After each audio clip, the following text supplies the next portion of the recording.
Rishi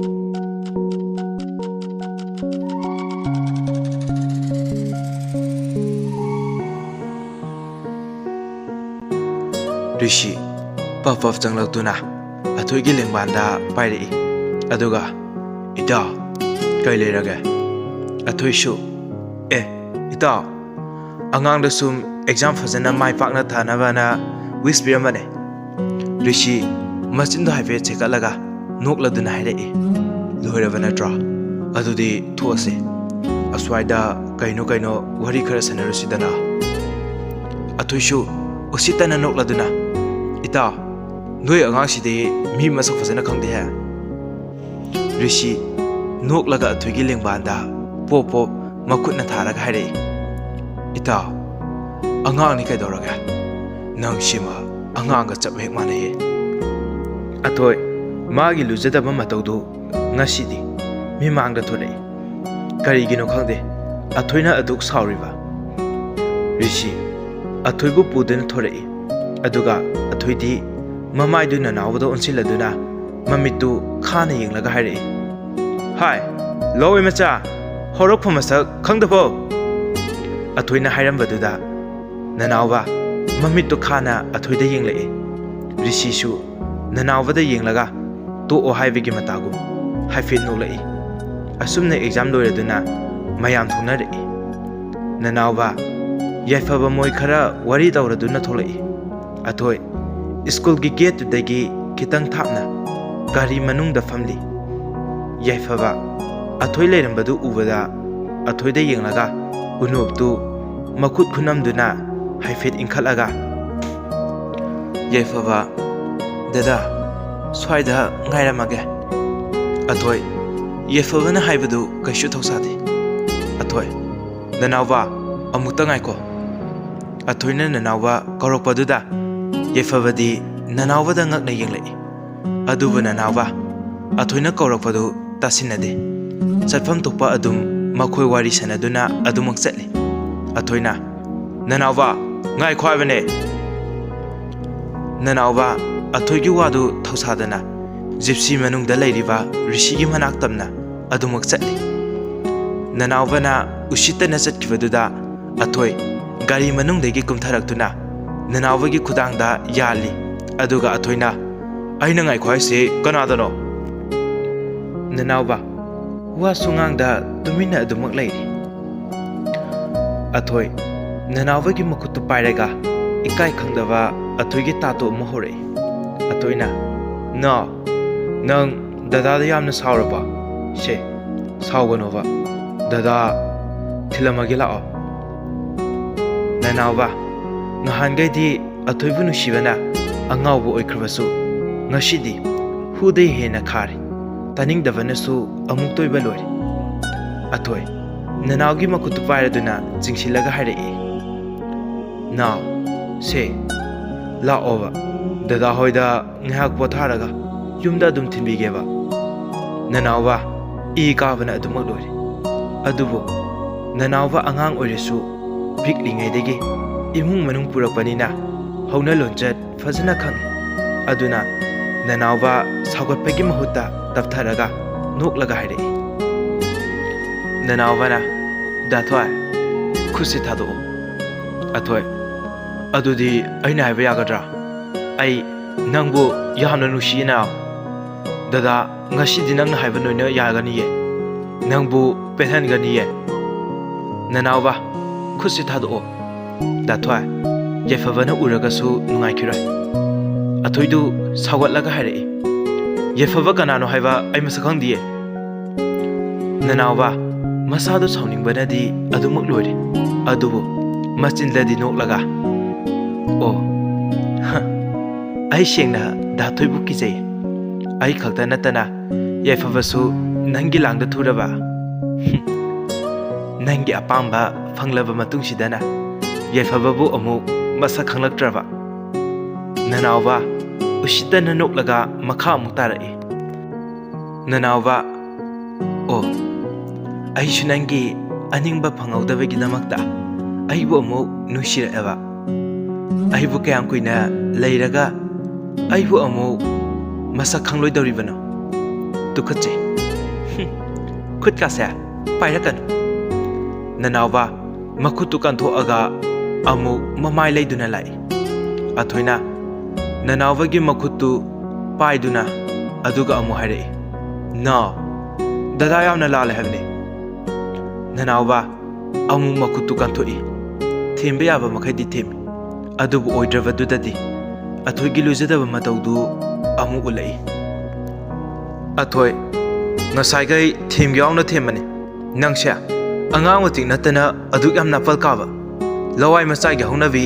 नापल दी फजना कारेने हा अइने फारग पुबदा कनाना करी हाइदुरगे नमाना पाना नंगबु कनमंगमगदबसु नते नमाना पाइरे लैरे बाक्ता अदुम लेख्रे मोइ लागा कनमंगमगदब नतने नखोरी मेलगा हाटपा ngamba मिने हबसे नंग कागुनो है ननावबा चटलंबदगी फतलाउना लेपि मसादो साउनिंगबना थक थक निकपा हौरई अदुदगी अथोइगी नाकता चंसिलक्तुना अहि सिट्रिकांदा नंग हाना हाटपा तारेदना अथोइगी मंगक्समदु मखुत नामना मेटली अदुगा मखुत नामना ममाइदुदा किन्ना लेफ्तना थिंजली अथोइसु ननावबना वांगबा मसा पाबा हिनबना ngakpa hotnabada kyagi matik wakre nanawa kinna leftana thinjalai nangu mana ima ipa pan bana tikla nang hingna thamloi ngasai degi tawnariba singdu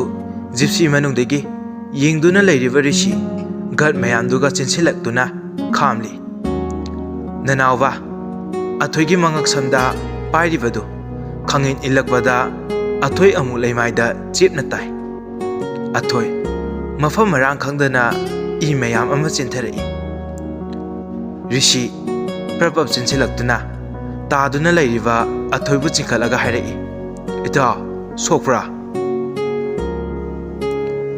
ऋषिगी guard मयामदुना सोमददी ननावबु फारी अथोय इता कयंगलगा लैगे फाजिलो जेलदा थमलगा मथि बोंगसे पिजदना थमगदबने ननावसु साउना हायरे थादो ngang machil se thugai ge aibu thado haibne rishi tapna haire ita se hospital de se angang shiga manaranu base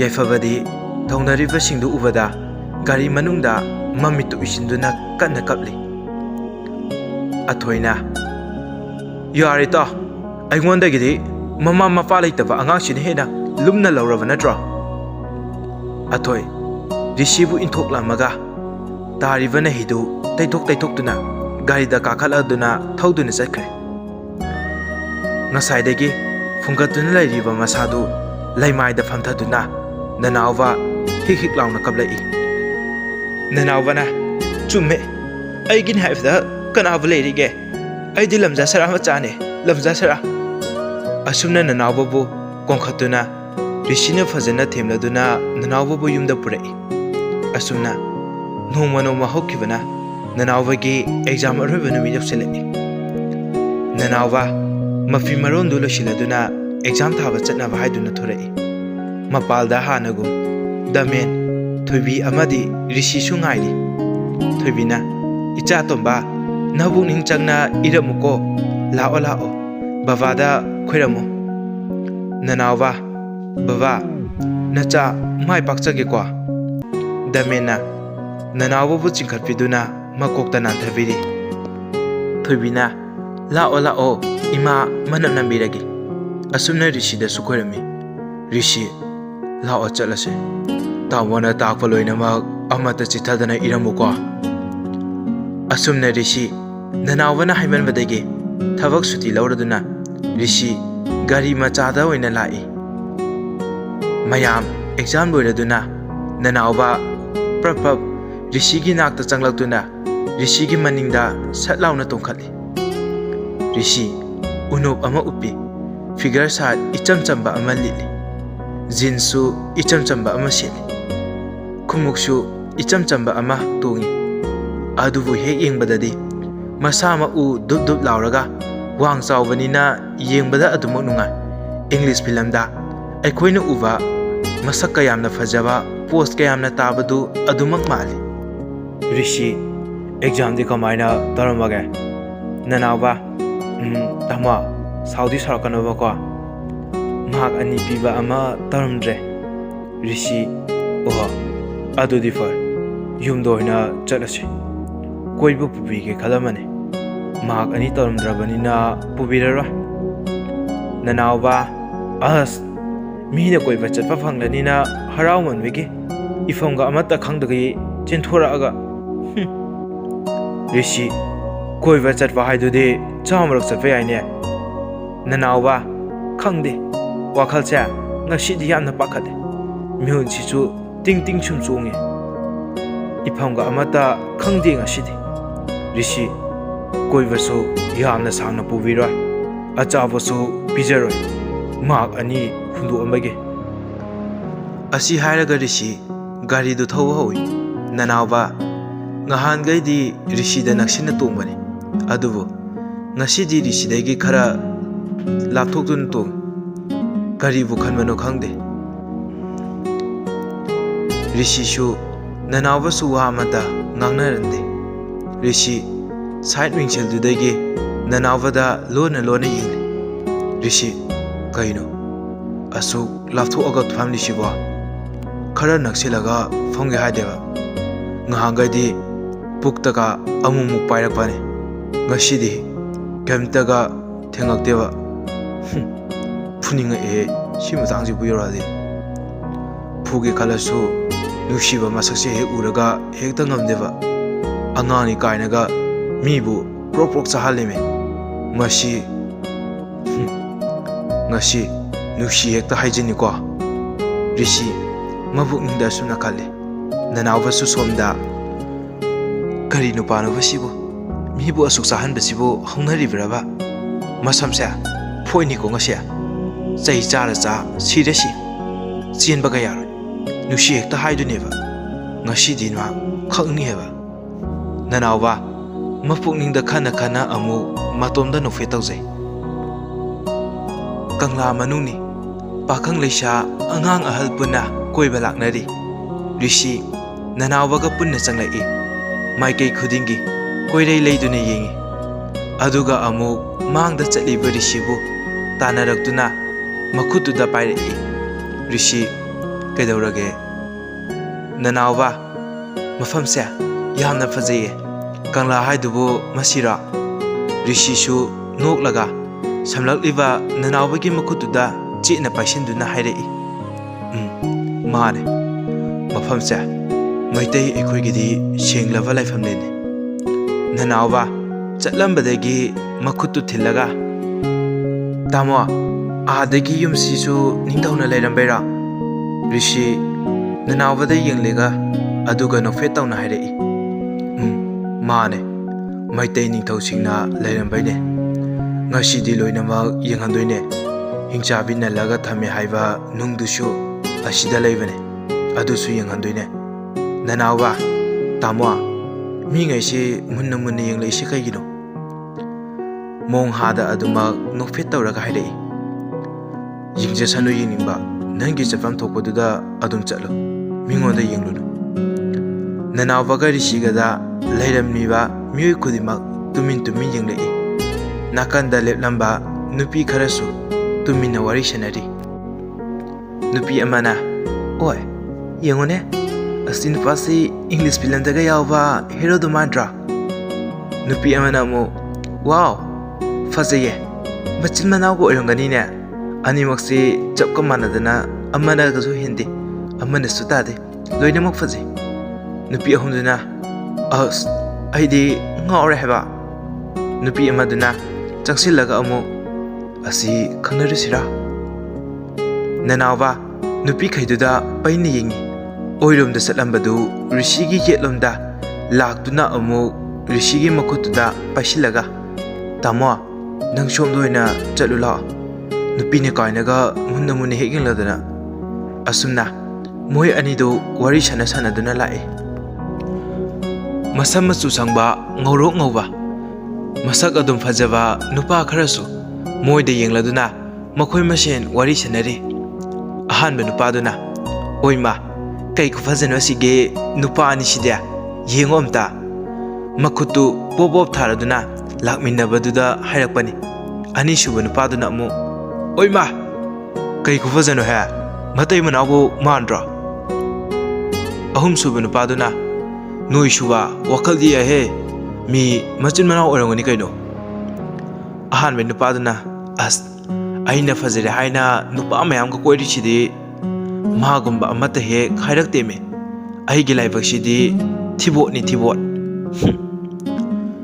ꯅꯨꯄꯥ ꯑꯅꯤꯁꯨꯕꯗꯨꯅ ꯑꯃꯨꯛ "ꯑꯩꯗꯤ ꯈꯔ ꯋꯥꯡ ꯆꯥꯎꯕꯁꯦ, ꯗꯨꯞ ꯗꯨꯞ ꯂꯥꯎꯕꯁꯦ, ꯑꯁꯤ ꯑꯣꯏꯅ ꯑꯣꯏꯖꯒꯦꯀꯣ." ꯑꯍꯨꯝꯁꯨꯕ ꯅꯨꯄꯥꯗꯨꯅ "ꯑꯩꯗꯤ ꯃꯅꯥꯎꯄꯥꯁꯤꯅ ꯍꯦꯜꯂꯤꯗ, ꯃꯅꯥꯎꯄꯥꯁꯦ ꯑꯩꯒꯤ ꯑꯣꯏꯕꯤ." ꯑꯍꯥꯟꯕ ꯅꯨꯄꯥꯗꯨꯅ "ꯌꯦꯡꯅꯤꯡꯗꯦꯍꯦ, ꯅꯨꯄꯥ ꯑꯃꯠꯇ ꯍꯦꯛ ꯎꯕ ꯌꯥꯗꯦꯃꯦ." ꯑꯅꯤꯁꯨꯕ ꯅꯨꯄꯥꯗꯨꯒ ꯑꯍꯨꯝꯁꯨꯕ ꯅꯨꯄꯥꯒꯗꯨ ꯈꯪꯂꯗꯨꯅ ꯑꯃꯨꯛꯇ ꯄꯨꯂꯞ "ꯈꯪꯉꯦꯃꯦ, ꯀꯔꯤ ꯃꯤꯅꯣ ꯈꯪꯗꯦꯅꯦ, ꯃꯀꯣꯛ ꯏꯆꯥ ꯍꯦꯛ ꯆꯥꯛꯑꯗꯅ." ꯃꯈꯣꯏ ꯃꯁꯦꯜ ꯑꯃꯨꯛꯇ ꯄꯨꯂꯞ ꯅꯣꯛꯃꯤꯟꯅꯩ꯫ ꯔꯤꯁꯤꯗ ꯃꯨꯟꯅ ꯃꯨꯟꯅꯒ ꯌꯦꯡꯂꯛꯄꯗꯨꯗ ꯅꯅꯥꯎꯕꯗꯤ ꯁꯥꯎꯅꯤꯡꯕꯅ ꯂꯣꯏꯔꯕꯅꯤ꯫ "ꯅꯅꯥꯎꯕ, ꯇꯥꯃꯣ, ꯆꯠꯂꯁꯤꯔꯥ?" ꯔꯤꯁꯤ "ꯌꯦꯡꯅꯤꯡꯗ꯭ꯔꯕꯣ ꯅꯪꯕꯣ? ꯅꯅꯥꯎꯕ, ꯃꯤꯉꯩꯁꯤꯅ ꯇꯥꯃꯣꯗ ꯃꯨꯟꯅ ꯃꯨꯟꯅ ꯌꯦꯡꯂꯛꯏꯁꯦ ꯍꯩꯅꯗꯦꯕ, ꯍꯜꯂꯁꯦꯕ." ꯔꯤꯁꯤ ꯅꯣꯛꯂꯒ ꯃꯈꯨꯠ ꯅꯥꯝꯃꯗꯨ ꯐꯟꯗꯣꯔꯛꯇꯨꯅꯤ꯫ "ꯇꯥꯃꯣꯒꯤ ꯈꯨꯠꯁꯤꯗ ꯀꯣꯜꯂꯛꯑꯣꯁꯦ, ꯀꯩꯁꯨꯝ ꯇꯧꯔꯣꯏꯕ." ꯔꯤꯁꯤ ꯃꯊꯃꯣꯏꯗ ꯅꯨꯡꯉꯥꯏꯕꯒꯤ ꯃꯄꯥ ꯂꯩꯇ꯭ꯔꯦ꯫ ꯊꯋꯥꯏꯗꯒꯤ ꯍꯦꯟꯅ ꯅꯨꯡꯁꯤꯖꯕꯤ ꯃꯍꯥꯛꯅ ꯀꯣꯜꯂꯛꯄꯗꯨꯗꯗꯤ ꯀꯅꯥꯒꯤ ꯊꯃꯣꯏꯅꯕꯨ ꯄꯦꯠꯊꯔꯣꯏꯗꯣꯏꯅꯣ? "ꯅꯅꯥꯎꯕ, ꯇꯥꯃꯣ, ꯑꯁꯤꯒꯤ ꯐꯝꯐꯝ ꯂꯩꯔꯤꯁꯦ ꯑꯁꯤꯗ ꯐꯝꯂꯨꯁꯤꯔꯥ?" ꯔꯤꯁꯤ "ꯂꯥꯛꯑꯣ ꯂꯥꯛꯑꯣ." ꯔꯤꯁꯤ ꯅꯅꯥꯎꯕꯒ ꯄꯨꯟꯅ ꯐꯝꯊꯔꯛꯏ꯫ ꯅꯅꯥꯎꯕ ꯔꯤꯁꯤꯒꯤ ꯃꯈꯨꯠꯇ ꯀꯣꯜꯂꯤꯕꯗꯨ ꯊꯥꯗꯣꯛꯇꯦ꯫ ꯔꯤꯁꯤꯅ "ꯅꯥꯎ, ꯈꯨꯠꯇꯣ ꯊꯥꯗꯣꯛꯑꯣꯗꯅ, ꯀꯅꯥꯝꯇ ꯌꯦꯡꯂꯛꯇ꯭ꯔꯦꯕ." ꯅꯅꯥꯎꯕ ꯀꯣꯜꯂꯤꯕ ꯃꯈꯨꯠꯇꯨ ꯈꯪꯊꯥ ꯊꯥꯗꯣꯛꯏ꯫ ꯔꯤꯁꯤ "ꯅꯥꯎ, ꯀꯩꯗꯧꯔꯒꯦ? ꯅꯁꯥꯗꯨ ꯏꯄꯥ ꯄꯥꯈꯠꯂꯤꯗꯨꯕꯣ?" ꯅꯅꯥꯎꯕ ꯂꯠꯂꯤ ꯂꯠꯂꯤ꯫ ꯅꯅꯥꯎꯕꯅ "ꯀꯩꯁꯨꯝ ꯅꯠꯇꯦ, ꯄꯥꯈꯠꯂꯦ, ꯑꯩ ꯀꯩꯁꯨꯝ ꯇꯧꯗꯦ." ꯅꯅꯥꯎꯕ ꯃꯕꯨꯛꯅꯤꯡꯗ "ꯀꯩꯒꯤꯅꯣ ꯑꯩꯅ ꯑꯁꯨꯛ ꯌꯥꯝꯅ ꯄꯥꯈꯠꯂꯤꯁꯤꯕꯣ? ꯍꯦ ꯊꯃꯣꯏ, ꯅꯪ ꯑꯝꯇꯗꯤ ꯈꯠꯈꯤꯅꯨ ꯀꯩꯗꯧꯕꯒꯦ? ꯅꯪꯁꯦ ꯃꯇꯥꯡ ꯌꯥꯝ ꯆꯥꯗꯦꯗ, ꯆꯤꯝꯕꯥꯜ ꯅꯪꯁꯨ ꯑꯣꯟꯊꯣꯛꯅ ꯄꯪꯈ꯭ꯔꯦꯗ. ꯅꯨꯡꯁꯤ ꯍꯥꯏꯕ ꯋꯥꯍꯩꯁꯤꯕꯨ ꯃꯄꯥꯜ ꯊꯣꯛꯅ ꯍꯥꯏꯔꯛꯇ꯭ꯔꯤꯕ ꯀꯩꯒꯤꯅꯣ?" ꯔꯤꯁꯤ ꯎꯪꯗꯨꯅ ꯂꯩꯔꯤꯕ ꯅꯅꯥꯎꯕꯗ ꯌꯦꯡꯂꯗꯨꯅ ꯍꯥꯏꯔꯛꯏ꯫ "ꯅꯥꯎ, ꯅꯥꯎ, ꯇꯥꯕ꯭ꯔꯣ? ꯅꯥꯎ." ꯅꯅꯥꯎꯕ ꯇꯔꯪ ꯆꯠꯅ ꯈꯨꯝꯂꯛꯏ꯫ "ꯍꯥ, ꯅꯨꯡꯁꯤꯌꯦ, ꯅꯨꯡꯁꯤ ꯍꯥꯏꯕ ꯅꯠꯇꯦ." ꯒ꯭ꯌꯥꯟ ꯃꯥꯡꯅ ꯔꯤꯁꯤꯅ "ꯀꯩꯗꯧꯔꯒꯦ ꯅꯪꯕꯣ? ꯂꯥꯛꯑꯣ, ꯌꯨꯝꯗ ꯆꯠꯁꯦ." ꯅꯅꯥꯎꯕꯒꯤ ꯃꯈꯨꯠꯇꯨ ꯄꯥꯏꯔꯒ ꯆꯤꯡꯈꯠꯂꯤ꯫ ꯅꯅꯥꯎꯕꯁꯨ ꯇꯔꯪ ꯑꯃꯗ ꯔꯤꯁꯤꯅ ꯆꯤꯡꯂꯤꯕ ꯃꯥꯏꯀꯩꯗꯨꯗ ꯑꯗꯨꯃꯛ ꯏꯟꯅꯔꯛꯏ꯫ ꯑꯁꯨꯝꯅ ꯒꯥꯔꯤ ꯊꯧꯕ ꯍꯧꯔꯛꯏ꯫ ꯅꯅꯥꯎꯕ ꯌꯥꯝꯅ ꯄꯦꯟꯗꯅ ꯃꯕꯨꯛꯅꯤꯡꯗ ꯃꯇꯣꯝꯇ ꯋꯥꯔꯧꯖꯩ꯫ ꯃꯁꯤꯕꯨ ꯅꯨꯡꯁꯤꯕ ꯃꯁꯛꯀꯥꯗꯣ ꯈꯪꯗꯕ ꯖꯥꯠꯂꯣ? "ꯅꯅꯥꯎꯕ, ꯅꯪꯁꯤ ꯅꯨꯄꯥ ꯌꯥꯝꯅ ꯊꯣꯛꯇꯦꯕꯨ. ꯅꯨꯡꯁꯤꯕꯅ ꯏꯅꯥꯛꯇ ꯂꯦꯡꯗꯅ ꯂꯩꯔꯁꯤ ꯐꯥꯎꯕꯗ ꯅꯔꯣꯜꯁꯨ ꯊꯣꯛꯇꯦ. ꯄꯥꯡꯗꯕ ꯅꯪꯗꯤ ꯑꯗꯨꯃꯛ ꯇꯛꯁꯤ ꯁꯣꯜꯂꯒ ꯂꯩꯖꯧ. ꯃꯤꯅ ꯍꯥꯟꯈ꯭ꯔꯒ ꯅꯄꯤꯗꯨ ꯀꯪꯂꯣꯏꯖꯅꯤ. ꯅꯨꯄꯥ ꯊꯣꯛꯑꯣ ꯅꯅꯥꯎꯕ, ꯅꯨꯄꯥ ꯊꯣꯛꯑꯣ." ꯑꯁꯨꯝꯅ ꯌꯨꯝ ꯌꯧꯔꯗꯨꯅ ꯃꯥꯒꯤ ꯀꯥꯗ ꯆꯪꯅꯔꯛꯏ꯫ ꯅꯅꯥꯎꯕ ꯃꯐꯤꯀꯥꯗꯣ ꯍꯣꯡꯗꯣꯛꯇꯦ, ꯑꯗꯨꯃꯛ ꯃꯪꯗꯨꯅ ꯐꯝꯂꯤ꯫ ꯑꯁꯨꯝꯅ ꯅꯨꯡꯗꯥꯡꯒꯤ ꯃꯇꯝ ꯑꯣꯏꯔꯗꯨꯅ ꯆꯥꯛ ꯆꯥꯅꯔꯤ꯫ ꯅꯅꯥꯎꯕꯁꯨ ꯍꯥꯟꯅꯒꯨꯝ ꯔꯤꯁꯤꯒꯤ ꯀꯥꯗ ꯇꯤꯚꯤ ꯌꯦꯡꯗꯨꯅ ꯐꯝꯂꯤ꯫ ꯔꯤꯁꯤꯁꯨ ꯇꯤꯚꯤ ꯑꯗꯨꯃꯛ ꯌꯦꯡꯂꯤ꯫ ꯉꯥꯏꯍꯥꯛ ꯂꯩꯔꯕ ꯃꯇꯨꯡ ꯔꯤꯁꯤ ꯅꯅꯥꯎꯕꯗ ꯌꯦꯡꯂꯛꯄꯗ ꯅꯅꯥꯎꯕꯗꯤ ꯇꯨꯝꯊꯗꯨꯅ ꯂꯩꯔꯝꯃꯤ꯫ ꯔꯤꯁꯤꯁꯨ ꯇꯤꯚꯤꯗꯨ ꯃꯨꯊꯠꯂꯒ ꯅꯅꯥꯎꯕꯒꯤ ꯅꯥꯀꯟꯗ ꯍꯤꯞꯊꯔꯛꯏ꯫ ꯑꯗꯨꯒ ꯔꯤꯁꯤ ꯅꯅꯥꯎꯕꯒꯤ ꯃꯀꯣꯛꯇꯨ ꯇꯞꯅ ꯊꯥꯡꯒꯠꯇꯨꯅ ꯔꯤꯁꯤꯒꯤ ꯄꯥꯝꯕꯣꯝꯗ ꯃꯣꯡꯈꯥꯡꯅꯍꯜꯂꯤ꯫ ꯅꯅꯥꯎꯕꯗ ꯅꯨꯡꯁꯤꯅ ꯌꯦꯡꯂꯒ ꯃꯈꯨꯠꯇꯨꯅ ꯅꯅꯥꯎꯕꯒꯤ ꯃꯥꯏꯗ ꯇꯞꯅ ꯅꯥꯜꯂꯤ꯫ ꯑꯗꯨꯒ ꯃꯆꯤꯜꯗꯒꯤ "ꯅꯪꯗꯤ ꯅꯨꯡꯉꯥꯏꯅ ꯇꯨꯝꯃꯤꯀꯣ? ꯇꯥꯃꯣꯗꯤ ꯅꯪꯒꯤ ꯋꯥꯈꯜꯗ ꯑꯍꯤꯡ ꯀꯌా ꯁꯨꯔꯦ ꯇꯨꯝꯃꯛꯇꯕ. ꯅꯪꯗꯤ ꯑꯩꯒꯤ ꯑꯋꯥꯕꯁꯦ ꯀꯩꯁꯨꯝ ꯈꯪꯕꯤꯗꯦ. ꯅꯪ ꯌꯥꯝꯅ ꯐꯠꯇꯦ. नौना येनिंग हुलक्लिबा पोसक अमबु कन्ना पाइसिले तेखिद्रा पाखले पाइसिन्द्रे खुइमु कना लाकनी हाइना पाखत पफावे शिबु आइबु कैदौ हाइबनो वादो हाइरगा अमु नोफेत तौना नुसिने येंगी ऋषिगी तुमतक तौबा नातोंदुना ननावगी नातोंदुदा तपना थेंगी अदुगा अमु खजाइदुदा अमु मचिलदुना नुसिना पपी तौबिरगा ऋषि तामोगी इथानुंदा नुंगाइना पोथारो को गुड नाइट लव यू असी हाइरमगा ननावदा नुसिना कोंबिरमदुना तुमथखिरमी ngसाइदेगी सोरदु मनिंग ममा होलदुना खांगलंबदु ऋषिना कोलिबा मखुतु तमने इंथोआगा खुनिंगदुना फबुंगदा अमुक थमलगा मखुतुना मकोकतो हाइफेट इंखलगा ऋषिदा यिंगगा हाइरई मथंदा वाबगी टाइपता आइने हेना वारिनेदी खंगदी मसक्सिगा पाइसिलगना तेकनी काइनगा नुसिरगना नुसि हाइना सु फोंदोकपा ngamdaba तुमिंगैसिदा मना सेमता लेहौगेदा ननावा मंगकतो हाइफेट हाइरगा नोमी नोमी लैरोई इबुंगा पाखतकनु आइसु नंगबु सिनाबदा क्यां वाइ खंब्रा आइसु नंगी नुसिबदा अंगावा हाइबदो ओइरे ननावगी नातोंदुना ऋषिगी नातोंदुदा थेंगना थेंगना अदुमा तपना नक्सिलई अदुगा ननावना ओइमा